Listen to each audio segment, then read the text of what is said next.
Hello সবাইকে, সবাই কেমন আছো? আশা করছি সবাই অনেক অনেক ভালো আছো। দিনটা ছিল একটা বৃষ্টি ভেজা দিন। তো আমি কিন্তু সেদিন সকাল সকাল ফ্রেশ হয়ে খিচুড়ি আর মাংস খেয়ে বেরিয়ে পড়েছিলাম কলেজে যাওয়ার উদ্দেশ্যে। তো চলো আজকে আমি সারাদিন কী কী করলাম সেটাই শেয়ার করি। বেশ কিছুদিন ধরে আমার ভয়েসটা খারাপ থাকার জন্য আমি না তোমাদেরকে একটাও ব্লগ দিতে পারছিলাম না। ভয়েস না দিলে বলে ব্লগ আমি কিভাবে আপলোড দিব, যেহেতু আমি ফেসবুকে একটা ব্লগ আপলোড দিচ্ছিলাম না, তো সেই জন্য যেন ফেসবুকে একটু প্রবলেম চলছে। তাই ভাবলাম চলো ভয়েস খারাপ থাকার যত কমতে তো ব্লগগুলো আপলোড করি, এই ভয়েসে একটু মানিয়ে নিও। তারপর দিদি কিন্তু আমাকে নিতে এসেছিল। কি করবো বলো তো, আমাদের এখানে দরকারের সময় কোনোদিন আমি টোটো পাই না, তাই দিদিকে ফোন করে বললাম আমাকে একটু নিয়ে যাও না, তাই আমাকে নিতে এসেছিল। তো চলো আজকে তোমাদের আমি কলেজের প্রথম গেটটা দেখিয়ে দিই।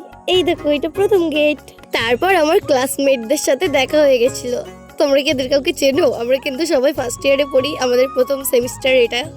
তোমরা যদি এদের কাউকে চিনে থাকো অবশ্যই কমেন্ট করো। ওদের সাথে কিন্তু আমার ওটাই ফার্স্ট ডে ছিল, কিন্তু মনেই হচ্ছিল না ফার্স্ট ডে, যেহেতু সবাই বান্ধবী আশেপাশেই বাড়ি, তাই সবার সাথে খুব ভালোভাবে পরিচয় হয়ে গেছিলো। তারপর পেয়ে গেছিল খুব জোর খিদে, তাই আমরা তাড়াতাড়ি করে ক্যান্টিনে চলে গেলাম। জানো, ফার্স্টে আমরা ভেবেছিলাম আমরাই ম্যাগিটা বানাবো, কিন্তু আমাদের কলেজের কিছু রুলস আছে, সেই অনুযায়ী আমরা ম্যাগিটা বানাতে পারবো না, তাই আমরা কাকুকে একটু হাতে হাতে হেল্প করে দিচ্ছিলাম। আর এটা কিন্তু আমাদের ক্যান্টিন রুম। তো চলো তোমাদের ম্যাগির রেসিপিটাই বলা যাক।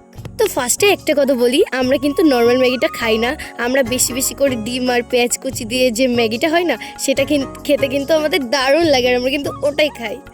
তো আশা করছি তোমরা রেসিপিটাও দেখে নিলে, একদম খুবই নর্মাল, খুবই নর্মাল। তারপরে আমরা বসে বসে ম্যাগি খাচ্ছিলাম। তারপর কিন্তু ম্যাগিটা খেয়ে আমরা বাড়ি যাওয়ার উদ্দেশ্যে বেরিয়ে পড়েছিলাম। কি বলো তো, অনেকটা লেট হয়ে গেছিলো, 5টা সাড়ে 5টা বেজে গেছিলো। তো চলো বাড়ি যাওয়া যাক। দেখো বাড়ি গিয়ে আমার কার সাথে দেখা হলো, এই কিউট কিউট এদের মুখ দেখে আজকের ব্লগটা এখানেই শেষ করছি। বাই।